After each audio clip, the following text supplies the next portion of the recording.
साथियों, कैसे हैं आप लोग। मैं ऋषभ कांत इस डिजिटल प्लेटफॉर्म से आप लोगों का स्वागत करता हूं एचआर डिजिटल एजुकेशन में।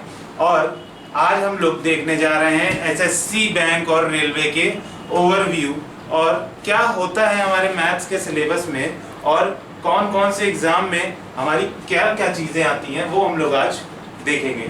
ठीक है, एसएससी बैंक और रेलवे तीनों के पेपर आप लोग देते हैं। ठीक है, तो तीनों के पेपर में हम लोग देखेंगे कि हमारे कौन कौन से पेपर होते हैं। एसएससी में हमारा क्या होता है, स्टेनोग्राफर होता है, group C and group D का पेपर। उसके बाद हमारा आता है सीएचएसएल।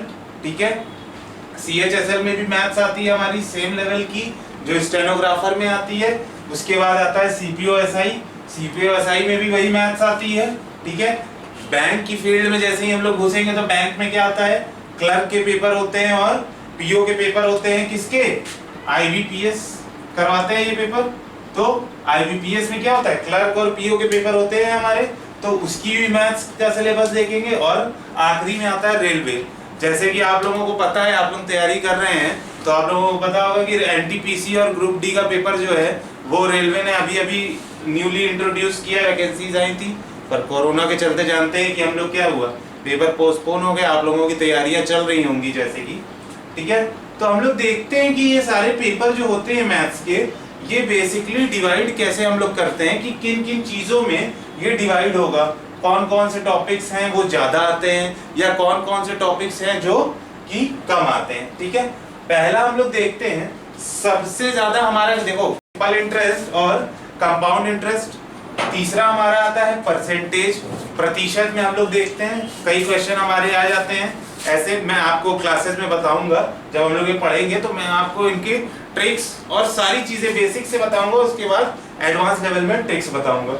तीसरा आता है हम लोगों का प्रॉफिट एंड लॉस। ठीक है, और आखिरी आता है time and work. Time and work के क्वेश्चन सबसे ज्यादा आते हैं और आप लोग क्या करते हैं, पेपर में टाइम एंड वर्क के ही क्वेश्चन में फंस जाते हैं। आधा क्वेश्चन देखते हैं, क्वेश्चन समझ में आ रहा होता है पर आंसर क्या होता है, समझ में नहीं आता है। बेटा कभी भी आप लोग याद रख लीजिए, अगर वो जो 1 सेकंड वाला सिनेरियो होता है ना कि 1 सेकंड में क्वेश्चन खत्म, ये ट्रिक से क्वेश्चन खत्म, 1 सेकंड में क्वेश्चन तो पढ़ के तुम खत्म कर लोगे, पर पेपर में अगर क्वेश्चन ने अपना थोड़ा सा भी टर्न बदला ना तो वो 1 सेकंड तुम्हारा 10 सेकंड में भी कर लोगे तो कभी नहीं होगा। तो हमेशा क्या करना है, पहले हम लोग बेसिक से स्टार्ट करेंगे, बेसिक्स पढ़ेंगे। बेसिक्स पढ़ने के बाद मैं आपको सारी ट्रिक्स बताऊंगा, पर अपने बेसिक्स तो स्ट्रॉन्ग करो।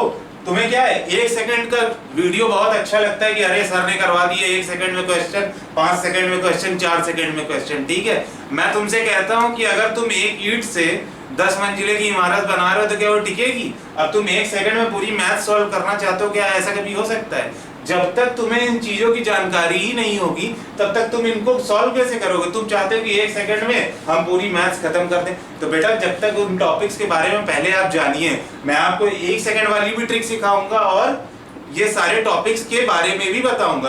पहले पढ़ लो, उसके बाद 1 सेकंड के आधे सेकंड में देखते ही क्वेश्चन कर दोगे, ये मेरी गारंटी है तुमसे।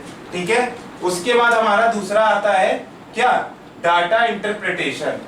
ठीक है, डाटा इंटरप्रिटेशन में क्या होता है, अलग अलग टाइप के क्वेश्चन होते हैं। जैसे कि हमको दे देता है कि एक स्कूल है, उसमें इतने टीचर हैं, इतने बच्चे हैं। ठीक है, और सारी चीजें दे देता है और उसके बाद हमसे पूछते हैं कि इसमें साइंस के बच्चे कितने हैं, विज्ञान के बच्चे, या तो फिर पूछ लेता है गणित के बच्चे कितने हैं इसमें। ठीक है, तो उसमें क्या क्या टॉपिक आता है, हिस्टोग्राम। ठीक है, हिस्टोग्राम आता है, पाई चार्ट हम लोग पढ़ेंगे, पाई चार्ट आता है, और आखिरी आता है बार डायग्राम। ठीक है, जैसे कि क्या होता है, पाई चार्ट ऐसा कुछ होता है, एक सर्कल में सारे क्या होते हैं, परसेंटेज में डिवाइड होते हैं।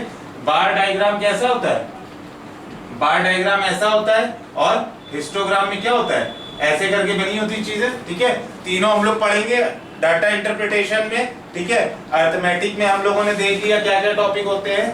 तीसरा हमारा आता है अलजेब्रा। ठीक है, आप लोग हाई स्कूल से पढ़ते हुए चले आ रहे हैं अलजेब्रा, a+b का होल स्क्वायर, a+b का होल क्यूब, a³ + b³। पर क्या होता है, हम लोग जैसे जैसे तैयारी के स्तर पे बढ़ते चले जाते हैं भाई, हम क्या करते हैं, भूल जाते हैं चीजों को।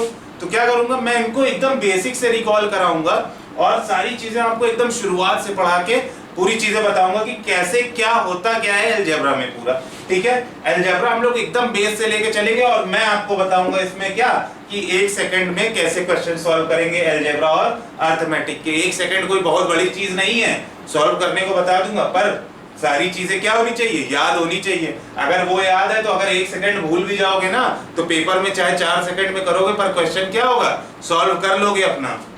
तीसरा हम लोग आते हैं ट्रिग्नोमेट्री पे। ट्रिग्नोमेट्री में क्या होता है, 8% इसके भी क्वेश्चन आते हैं। ये कितना 2 से 3 क्वेश्चन हमारे ट्रिग्नोमेट्री के आते ही आते हैं सारे पेपर में, ठीक है। एनटीपीसी ग्रुप डी में मैक्सिमम क्या होता है, ऐसे क्वेश्चन 1 से 2 आते हैं और स्टेनोग्राफर, सीएचएसएल और सीपीयूएसआई में इसके क्वेश्चन गारंटीड आते हैं हमारे, ठीक है। तो ट्रिगोनोमेट्री भी देखेंगे कहां से, 10वीं की ट्रिग्नोमेट्री से देखना शुरू करेंगे। 10वीं की ट्रिग्नोमेट्री से 12th की पूरी ट्रिग्नोमेट्री, ये आपके ऐसा नहीं कि सिर्फ इसी की पढ़ाऊंगा, ट्रिगोनोमेट्री आपको पूरी बेसिक से लेकर एडवांस लेवल तक की सारी ट्रिगोनोमेट्री के क्वेश्चन करवाऊंगा।